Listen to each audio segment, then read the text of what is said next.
Hello everyone guys, कैसे हैं आप लोग। उम्मीद करता हूं सब बढ़िया होंगे। सो गाइस, इन्वेस्टो प्राइड के एक ब्रांड न्यू वीडियो में आप लोगों का फिर से स्वागत है। एंड गाइस, आज के इस वीडियो में हम लोग बात करने वाले हैं 5 मिड कैप म्यूचुअल फंड्स के बारे में। जी हाँ दोस्तों, आपने बिल्कुल सही सुना। हम लोग बात करेंगे 5 मिड कैप म्यूचुअल फंड्स के बारे में जो कि साल 2025 में आपके लिए बेहद ही शानदार हो सकता है और आने वाले 12 से 15 सालों में आपको बेहद ही शानदार तरीके से पैसे बना के दे सकता है। वहीं गाइस, अगर आपके मन में म्यूचुअल फंड से रिलेटेड कोई डाउट है या फिर कोई क्वेश्चन है तो कमेंट सेक्शन में पूछ सकते हैं। एंड गाइस, अगर आप चाहते हैं कि भाई मैं आपका म्यूचुअल फंड पोर्टफोलियो को रिव्यू करूं, देन आप अपना म्यूचुअल फंड पोर्टफोलियो भी कमेंट सेक्शन में ही मेंशन कर सकते हैं। वहीं गाइस, अगर आप साल 2025 में स्मॉल कैप कैटेगरी के म्यूचुअल फंड में इन्वेस्ट करना चाहते हैं और आप कंफ्यूज है कि भाई आपके लिए कौन सा फंड बेहतर होगा स्मॉल कैप कैटेगरी से, तो फ्रेंड इस पे मैंने काफी डिटेल में एक वीडियो बना रखा है और उस वीडियो का लिंक आपको कहीं ना कहीं लेफ्ट या फिर राइट में आई बटन में मिल जाएगा, तो आप उस वीडियो को भी जाके देख सकते हैं। तो फ्रेंड्स, जैसे मैंने आपको बताया कि भाई आज के इस वीडियो में हम लोग बात करने वाले हैं 5 ऐसे मिड कैप म्यूचुअल फंड्स के बारे में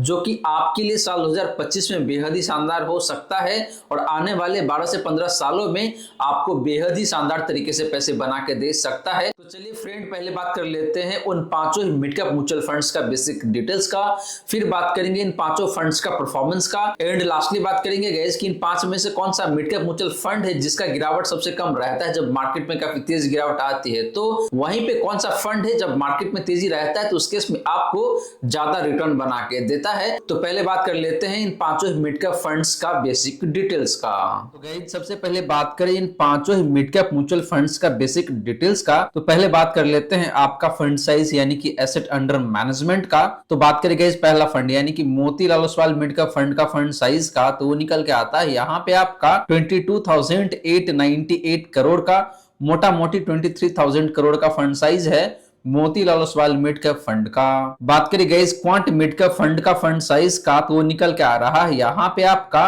8,948 करोड़ का। तो इस फंड का जो फंड साइज है ये मोटा मोटी 9,000 करोड़ के आसपास में दिखने को मिलता है। वहीं गाइस बात करें एचडीएफसी मिड कैप फंड का फंड साइज का, तो ये सबसे ज्यादा दिखने को मिलता है और वो निकल के आ रहा है यहाँ पे आपका 76,061 करोड़ का। बात करें guys Kotak emerging equity fund का फंड साइज का, तो वो निकल के आ रहा है यहाँ पे आपका 52,049 करोड़ का। एंड बात करें guys Nippon India growth fund का फंड साइज का, तो वो निकल के आ रहा है यहाँ पे आपका 34,584 करोड़ का। तो गाइस फंड साइज के मामले में देखें तो यहाँ पे जो लास्ट के 3 फंड है, इन तीनों फंड का फंड साइज काफी ज्यादा दिखने को मिलता है। स्पेशली बात करें एचडीएफसी मिड कैप फंड का, तो इसका फंड साइज देखें तो काफी हाईयर साइड में दिखने को मिलता है। तो गाइस फंड साइज के मामले में देखें तो यहाँ पे मुझे क्वांट मिड कैप फंड ज्यादा बेहतर दिखने को मिल रहा है। इसके पीछे कारण यही गाइस कि जिस फंड का फंड साइज ज्यादा होता है वो फंड परफॉर्म कम करता है, फंड का जो परफॉर्मेंस का एफिशिएंसी है वो कम हो जाता है। तो इसीलिए यहाँ पे क्वांट मिड कैप फंड बेहतर है बाकी 4 फंड के कंपैरिजन में। बात करें गाइस एक्सपेंस रेशियो का, तो Motilal Oswal mid cap fund का जो एक्सपेंस रेशियो है वो निकल के आ रहा है यहाँ पे आपका 0.54% का। क्वांट मिड कैप फंड का एक्सपेंस रेशियो की बात करें तो निकल के आता है यहाँ पे आपका 0.58% का। बात करें guys HDFC mid cap fund का एक्सपेंस रेशियो का, तो निकल के आ रहा है यहाँ पे आपका 0.76% का। बात करें guys Kotak emerging equity fund का एक्सपेंस रेशियो का, तो ये सबसे कम दिखने को मिलता है और वो निकल के आता है यहाँ पे आपका 0.36% का। एंड बात करें guys Nippon India growth fund का एक्सपेंस रेशियो का, तो निकल के आ रहा है यहाँ पे आपका 0.79% का। तो गाइस यहाँ पे देखें तो एक्सपेंस रेशियो के मामले में 5 ही फंड का एक्सपेंस रेशियो 1% से कम है, जो कि अच्छी बात है।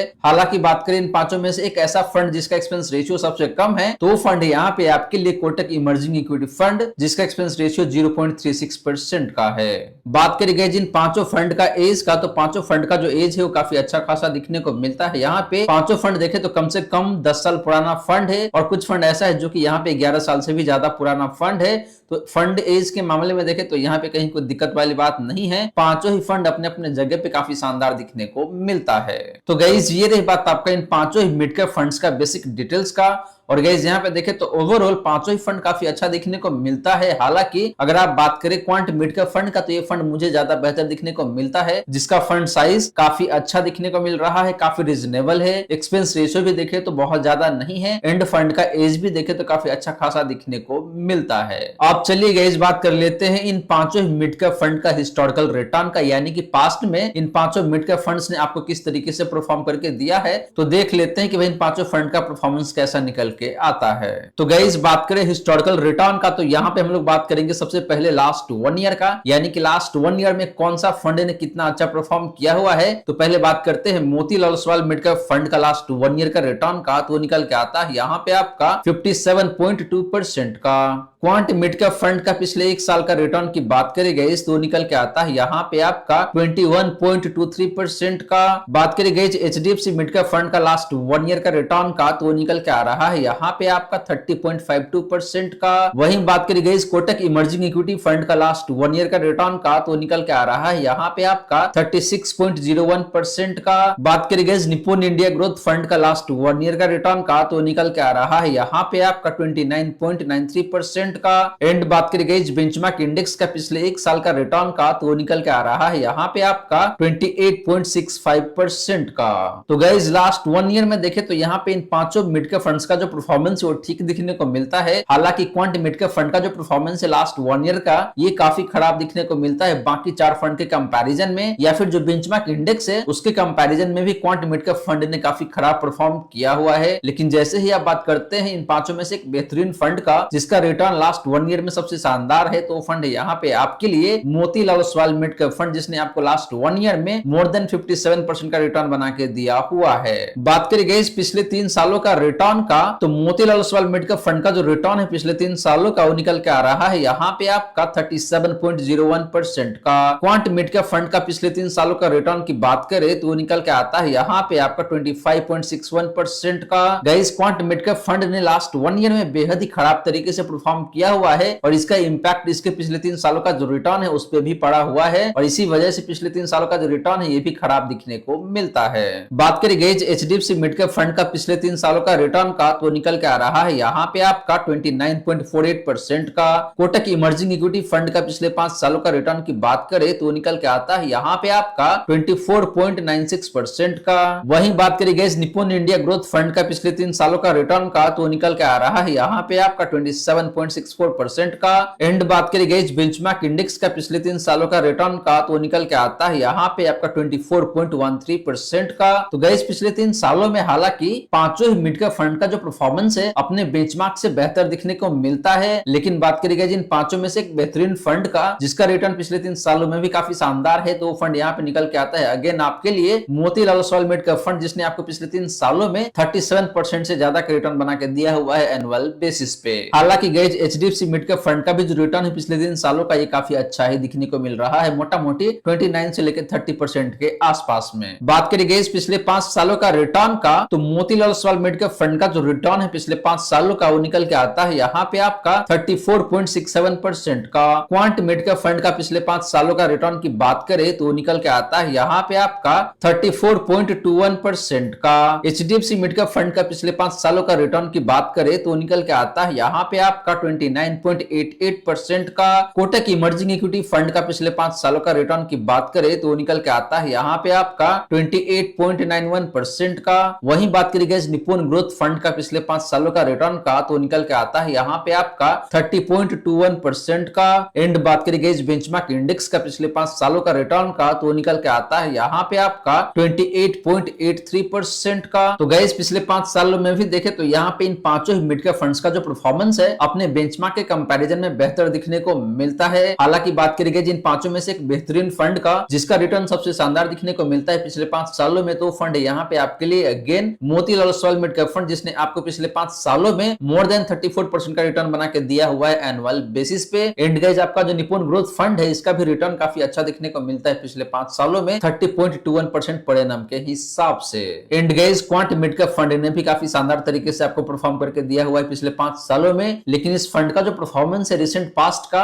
ये बहुत खराब दिखने को मिलता है, जिसकी वजह से इसका last 1 year and last 3 year का जो रिटर्न है ये काफी खराब हो गया है। तो गाइज हिस्टोरिकल रिटर्न के बेसिस पे देखें तो यहाँ पे मोतीलाल ओसवाल मिड का फंड काफी शानदार दिखने को मिलता है across the time frame. And आपका जो निप्पॉन ग्रोथ फंड है या फिर आपका जो एचडीएफसी मिड का फंड है ये भी काफी बेहतरीन दिखने को मिलता है हर एक टाइम फ्रेम में। अब चलिए गाइज बात कर लेते हैं इन पांचों मिड का फंड्स का कैप्चर रेशियो का, यानी कि भाई जब मार्केट में तेज गिरावट आती है तो उस केस में कौन सा मिड का फंड है जो कि सबसे ज्यादा गिरावट आपको दिखाता है, और कौन सा मिड का फंड है जिसमें डाउनसाइड प्रोटेक्शन सबसे बेहतरीन दिखने को मिलता है। एंड वहीं पे कौन सा मिड का फंड है जब मार्केट में तेजी रहता है तो उस केस में आपको सबसे बेहतरीन तरीके से पैसे बना के देता है। तो गाइस बात करें कैप्चर रेशियो का, तो पहले बात करते हैं यहाँ पे आपका मैक्सिमम ड्रॉ डाउन का, यानी कि पास्ट में एक सर्टेन टाइम फ्रेम में कौन सा मिड का फंड आपको सबसे ज्यादा गिरावट दिखा चुका है। तो पहले बात करते हैं आपका मोतीलाल ओसवाल मिड का फंड का मैक्सिमम ड्रॉ डाउन का, तो निकल के आता है यहाँ पे आपका नेगेटिव 8.89% का, यानी कि ये फंड पास्ट में एक सर्टेन टाइम फ्रेम में सबसे ज्यादा मोटा मोटी 9% का गिरावट दिखाया हुआ है। बात करें गाइस क्वांट मिड का फंड का मैक्सिमम ड्रॉ डाउन का, तो निकल के आता है यहाँ पे आपका नेगेटिव 11.57% का। एचडीएफसी मिड का फंड का मैक्सिमम ड्रॉ डाउन की बात करें तो निकल के आता है यहाँ पे आपका नेगेटिव 9.29% का।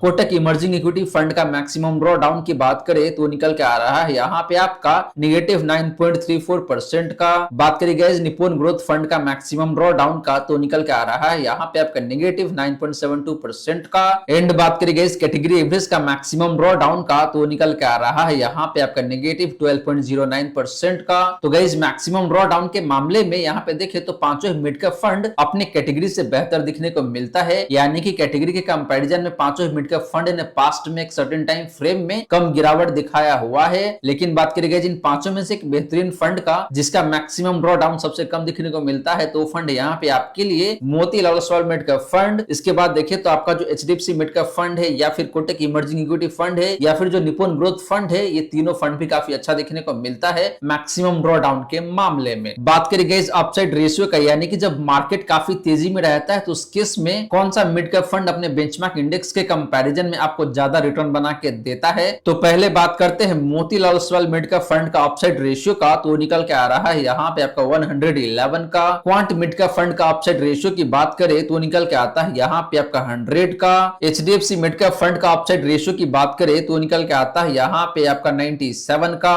कोटक इमर्जिंग इक्विटी फंड का अपसाइड रेशियो की बात करें तो निकल के आता है यहाँ पे आपका 89 का। निप्पॉन ग्रोथ फंड का अपसाइड रेशियो की बात करें तो निकल के आता है यहाँ पे आपका 98 का। एंड बात करें गाइस कैटेगरी एवरेज का अपसाइड रेशियो का, तो निकल के आ रहा है यहाँ पे आपका 90 का। तो गाइस अपसाइड रेशियो के मामले में देखें तो यहाँ पे कोटक इमर्जिंग इक्विटी फंड काफी खराब दिखने को मिलता है, अपने कैटेगरी से भी कम अपसाइड रेशियो है इस फंड का। वहीं बात करें गाइस बाकी चार फंड का, तो ये चारों फंड कैटेगरी से बेहतर दिखने को मिलता है। लेकिन गाइस आपको बता दूं कि जिस फंड का अपसाइड रेशियो 100 या फिर 100 के ऊपर होता है उतना ही बेहतर माना जाता है। तो यहाँ पे जो पहला दो फंड है यानी कि मोतीलाल ओसवाल मिड का फंड या फिर आपका जो क्वांट मिड का फंड है, इन दोनों फंड का जो अपसाइड रेशियो है ये काफी अच्छा दिखने को मिलता है। हालांकि Nippon growth fund and HDFC mid का फंड का भी जो अपसाइड रेशियो है ये खराब नहीं है, ये भी ठीक ठाक दिखने को मिलता है। लेकिन इन पांचों में देखें तो आपका जो पहला फंड यानी कि जो मोतीलाल ओसवाल मिड का फंड है इसका अपसाइड रेशियो काफी शानदार दिखने को मिलता है। लास्टली बात करें गाइस डाउनसाइड रेशियो का, यानी कि जब मार्केट में काफी तेज गिरावट आती है तो उस केस में इन पांचों में से कौन सा फंड है जो कि कम गिरता है अपने बेंचमार्क के कंपैरिजन में। तो पहले बात करते हैं मोतीलाल ओसवाल मिड का फंड का डाउनसाइड रेशियो का, तो निकल के आता है यहाँ पे आपका 54 का। क्वांट मिड का फंड का डाउनसाइड रेशियो की बात करें तो निकल के आता है यहाँ पे आपका 88 का। एचडीएफसी मिड का फंड का डाउनसाइड रेशियो की बात करें तो वो है यहाँ पे आपका 65 का। कोटक इमर्जिंग इक्विटी फंड का डाउनसाइड रेशियो की बात करें तो निकल के आता है यहाँ पे आपका 70 का। वहीं बात करें गाइस निप्पॉन ग्रोथ फंड का डाउनसाइड रेशियो का, तो निकल के आता है यहाँ पे आपका 74 का। एंड बात करें गाइस कैटेगरी एवरेज का डाउनसाइड रेशियो का, तो निकल के आ रहा है यहाँ पे आपका 87 का। तो गाइस इन पांच में से चार फंड का जो डाउनसाइड रेशियो है वो अपनी कैटेगरी से बेहतर दिखने को मिलता है। एंड जो क्वांट मिड का फंड है इसका डाउनसाइड रेशियो अपनी कैटेगरी से भी खराब दिखने को मिलता है। तो गाइस जब मार्केट में काफी तेज गिरावट आएगी तो उस केस में ये फंड आपको काफी तेज गिरावट दिखा सकता है, जो कि आप लोगों के सामने में है। यानी कि हाल फिलहाल में जो गिरावट आया है तो इस गिरावट में क्वांट मिड का फंड ने सबसे ज्यादा गिरावट दिखा चुका है। वहीं बात करी गई जिन पांचों में से सबसे बेहतरीन फंड का जिसका डाउनसाइड रेशियो सबसे बेहतर है, तो वो फंड है यहाँ पे आपके लिए अगेन मोतीलाल ओसवाल मिड का फंड, जो कि देखा जाए तो काफी कम गिरता है जब मार्केट में काफी तेज गिरावट आती है। तो इसके बाद देखिए तो HDFC mid mid cap fund भी बेहतर दिखने को मिलता है।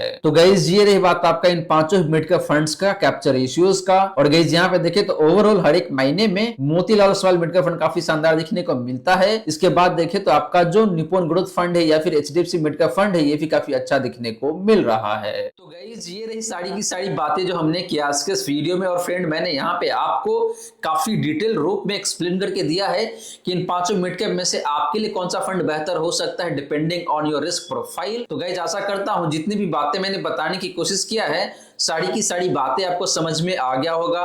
मन में अगर कोई डाउट है या फिर कोई क्वेश्चन है तो कमेंट सेक्शन में पूछ लीजिए। वहीं गाइस वीडियो अच्छी लगी हो या फिर वीडियो थोड़ा सा भी हेल्पफुल हो आप सभी को देन प्लीज वीडियो को लाइक करके अप्रिशिएट करें।